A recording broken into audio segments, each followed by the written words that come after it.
Boa noite, meus irmãos. Que a paz do Mestre Jesus esteja em nossos corações.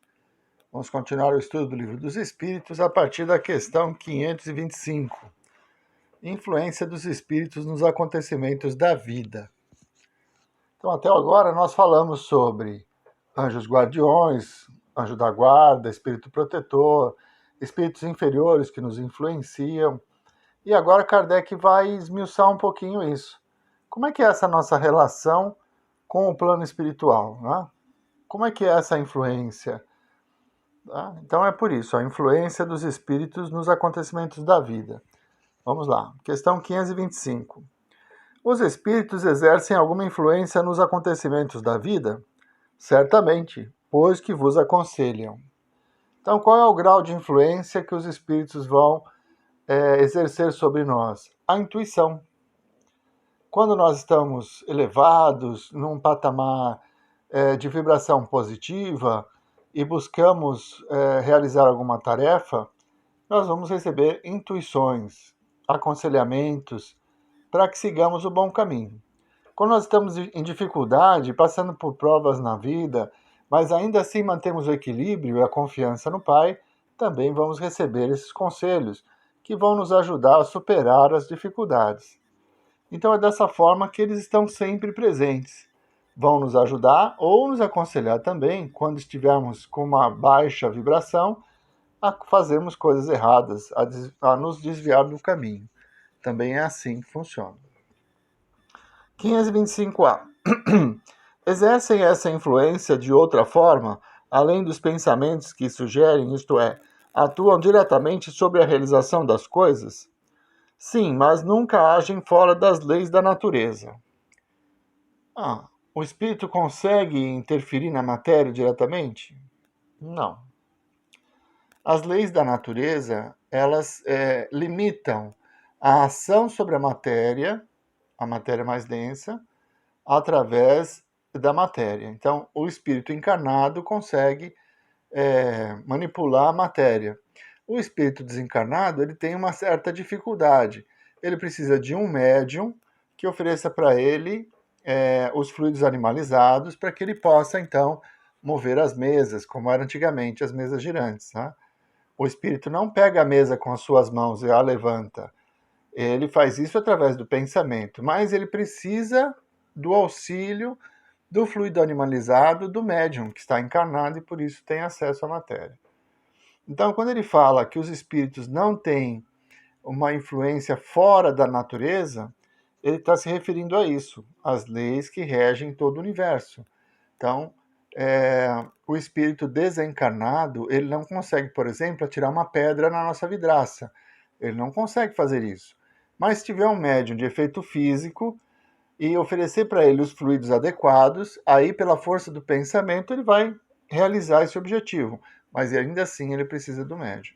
Tá? Vamos ver o que o Kardec disse. Imaginamos erroneamente que a ação dos espíritos só se deva manifestar por fenômenos extraordinários.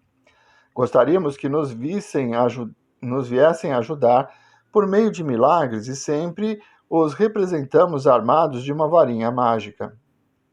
Mas não é assim. Razão porque nos parece oculta a sua intervenção e muito natural o que se faz com o concurso deles. Assim, por exemplo, eles provocarão o encontro de duas pessoas que julgarão encontrar-se por acaso. Inspirarão a alguém a ideia de passar por tal lugar, chamarão sua atenção para determinado ponto, se isso levar ao resultado que desejam, de tal modo que o homem, acreditando seguir apenas o próprio impulso, conserve sempre o seu livre-arbítrio. Então, aquela situação. O espírito protetor, ele nos ama, deseja nossa evolução, mas ele vai atalhar o nosso caminho? Não. Ele vai resolver nossos problemas? Também não. Ele vai curar nossas doenças? Também não. Mas ele vai nos fortalecer para que nós consigamos realizar tudo isso pelo nosso próprio esforço, nos dando confiança, nos dando essa serenidade que é necessária para conduzir a nossa vida.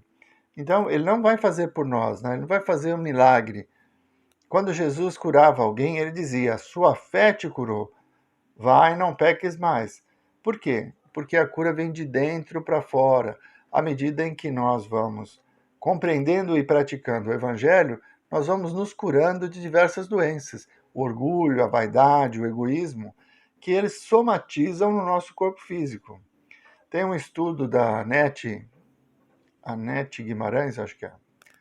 Ela é médica e ela fez um estudo que as pessoas que têm câncer, na maioria delas, elas têm mágoa ou ódio no coração. E isso foi a causa da doença.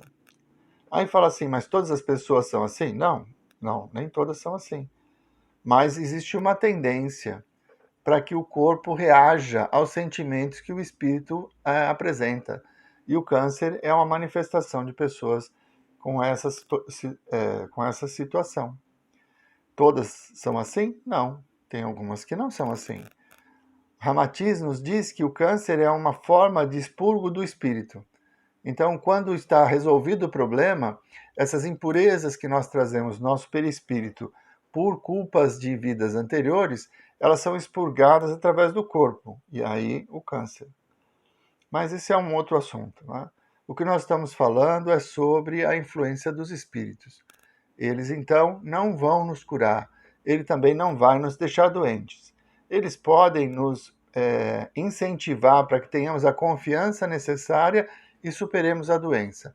Como pode nos incentivar a termos mais raiva, mais inconformismo, depressões, que vão nos levar à doença. Então, mas é sempre uma influência exterior em cima da nossa escolha. Somos nós que escolhemos ser felizes ou tristes, magoados, odiosos ou compreensivos e amorosos. Sempre é a nossa escolha. Os espíritos que estão ao nosso redor vão utilizar os nossos desejos como instrumentos. 526. Já que os espíritos têm ação sobre a matéria, poderão provocar certos efeitos a fim de que se realize um acontecimento? Por exemplo, um homem deve morrer sobre uma escada. A escada se quebra e ele morre. Foram os espíritos que quebraram a escada para que o destino daquele homem se cumprisse? É bem verdade que os espíritos têm ação sobre a matéria, mas para cumprimento das leis da natureza, e não para derrogá-las, fazendo surgir no momento certo um acontecimento inesperado e contrário àquelas leis. No exemplo que citaste, a escada se quebrou porque estava podre ou por não ser bastante forte para suportar o peso do homem. Se estivesse no destino daquele homem perecer de tal maneira, os espíritos lhe inspirariam a ideia de subir a escada em questão, que teria de quebrar-se com o seu peso, e sua morte se daria por um efeito natural, sem necessidade de um milagre para isso. Então existe uma diferença muito grande entre quebrar a escada e intuir alguém a subir na escada que pode quebrar. É uma diferença muito grande. O quebrar a escada seria uma ação direta do espírito sobre a matéria. Não, está fora da natureza. Intuir a pessoa para que ela suba na escada dá o direito dela recusar a intuição.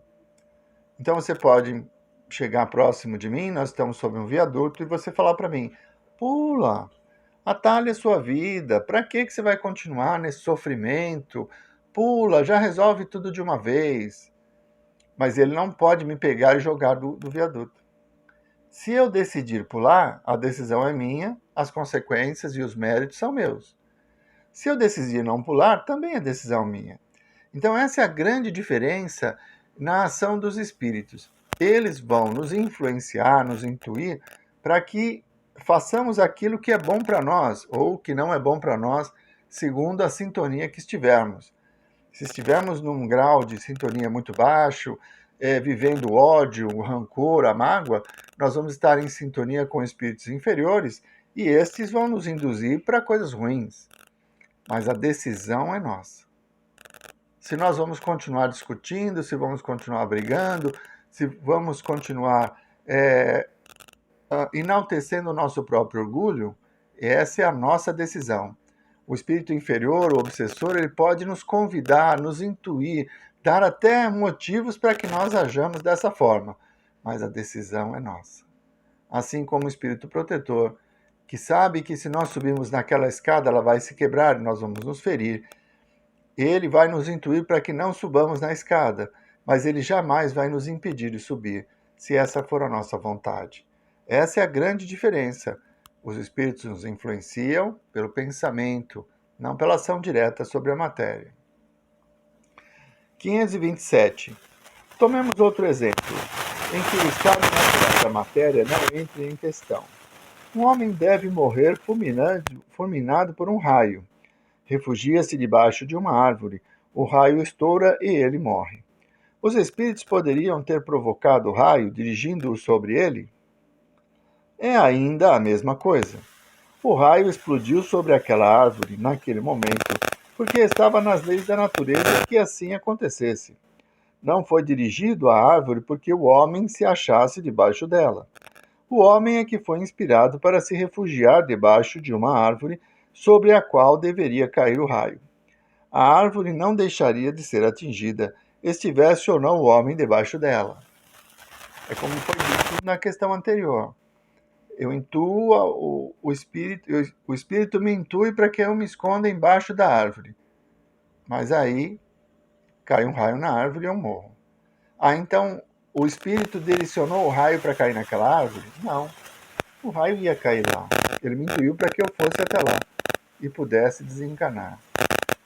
Veja bem, esses são exemplos que Kardec constrói, né, as questões, mas que isso não é uma realidade absoluta, é só para a gente entender como é o mecanismo. Os espíritos não vão interferir na nossa desencarnação. Não são eles que vão determinar o momento da nossa desencarnação. Isso já está previamente planejado. Nós sabemos, ao reencarnar, o gênero de vida que nós teremos, as provas que teremos que passar e o gênero de morte também. Isso já está mais ou menos previsto. Existe uma data fatal para isso acontecer? Não, claro que não. Porque existem muitas variáveis nesse caminho. Então, os exemplos que ele usa sobre quebrar a escada ou o raio cair na árvore, os espíritos nos intuírem para entrar embaixo de uma árvore que vai cair o raio, é só um exemplo. Tudo aquilo que é necessário ser realizado durante a nossa encarnação, nós teremos a oportunidade de fazer. O nosso livre-arbítrio pode antecipar a nossa desencarnação ou atrasá-la. Não vamos esquecer que Jesus disse que o amor cobre a multidão dos pecados. Então, se nós estamos agindo com amor, nos dedicando à caridade, realizando um bom trabalho, ajudando muitas pessoas, por que nós vamos desencarnar? Mesmo que isso estivesse planejado, a não ser que fosse um resgate muito intenso e necessário para a nossa evolução, as moratórias, né, as prorrogações vão acontecendo. Porque, pelo nosso livre-arbítrio, nós mudamos o nosso destino. Nós podemos construir uma vida de paz, de harmonia, de trabalho, de dedicação e termos uma vida física longeva. Por quê? Porque ela é boa para muitas pessoas. E nós que aceitamos isso, acabamos tendo condições para realizar. O caso do Chico. O Chico teve, primeiro, a catarata muito grave, muito séria. Continuou trabalhando. Depois a angina.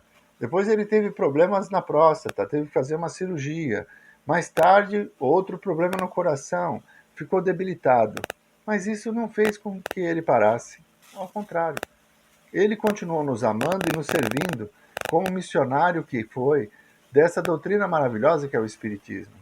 Então, o amor cobre a multidão dos pecados. Pelas nossas ações, nós podemos ampliar a nossa existência ou diminuí-la. Os exemplos que são dados sobre o raio cair na árvore para que haja desencarnação, isso são exemplos, não é uma coisa que pode acontecer ou que seja rotina. O gênero de morte já está estabelecido. Meu sobrinho, há alguns anos atrás, desencarnou por um raio que caiu numa árvore. E conforme a tempestade se formou, como ele estava com um sobrinho da namorada dele pequeno, ele começou a se preocupar, foi se preocupando, aí falou para ela, vamos embora, porque é necessário, é perigoso para a criança a chuva. E a hora que ele se levanta para pegar a toalha que estava num coqueiro, o raio caiu no coqueiro e ele desencarnou. A poucos metros de distância dele estava uma das suas amigas, que viu toda a cena e nela não aconteceu nada. Então, os espíritos derrubaram o raio naquele coqueiro porque meu sobrinho tinha que desencarnar. Não, ele tinha que desencarnar. Mais tarde ele se manifestou nos contando que era o momento dele, que ele já tinha feito o trabalho dele aqui na Terra e que ia continuar o trabalho na espiritualidade, socorrista. Mas que era uma prova necessária para os pais. Então, tudo isso nos foi informado. Agora, o raio não foi direcionado para aquela árvore. Talvez ele tivesse sido intuído. A preocupação em levar a criança embora, de ir embora porque estava formando um tempo de chuva, pode significar que ele estava recebendo uma intuição e que era o momento da sua desencarnação. Mas o nosso processo aqui na Terra, ele foi pré-estabelecido, existe um planejamento. Nada acontece por acaso. E os espíritos não vão ficar procurando formas de nos aniquilar, né? de provocar nossa desencarnação. Ela só vai acontecer quando for o tempo certo, a não ser que pelas minhas atitudes eu venha a antecipar isso. O suicida antecipa a sua desencarnação. O alcoólatra, ou aquele que tem vício do tabagismo, drogas, aquele que vive abusando da velocidade, se achando tal, né? Então corre muito, ele também pode estar abreviando a sua encarnação por imprudência. Vamos em frente. 528. Um homem mal intencionado dispara um tiro contra alguém, mas o projétil passa apenas de raspão, sem o atingir. Um espírito benfazejo pode tê-lo desviado? Se o indivíduo não deve ser alvejado, o espírito benfazejo lhe inspirará a ideia de se desviar, ou então poderá ofuscar seu inimigo, de maneira a fazê-lo errar a pontaria, porque o projétil, uma vez lançado, segue a linha que tem de percorrer. Sim, pode ser que num instante o espírito protetor daquele ser que está ali no caminho do projétil venha interferir, porque não é hora dele desencarnar, e nem o método, nem a forma. Era só para ele levar um susto. Então ele é intuído para se desviar, ou, como foi dito aqui, o espírito prejudica um pouco a pontaria daquele que atira. O que nós sabemos é que a desencarnação é um processo relacionado com a nossa prova, com o nosso período de evolução que temos aqui na Terra. E que nós somos as únicas pessoas responsáveis pela antecipação disso. Caso não façamos isso, hajamos de acordo com o planejado, vamos desencarnar no tempo certo. Então, não seria necessário que o nosso espírito protetor estivesse interferindo no atirador, mas ele ia nos intuir para não irmos em determinado lugar, para que não passássemos por esse risco, já que ele, vendo a possibilidade do ocorrido, tenta nos proteger. Então é isso. Vamos parando por aqui. Na semana que vem retomamos a partir da questão 529 e vamos continuar com esse assunto, a influência dos espíritos no nosso dia a dia. Vamos à nossa prece?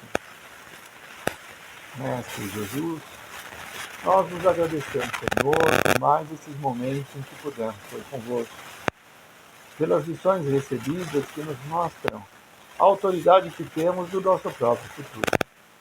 Que tenhamos a força de vontade de caminhar cada vez mais segundo o vosso Evangelho, fortalecidos pelas lições de amor, de paz e humildade.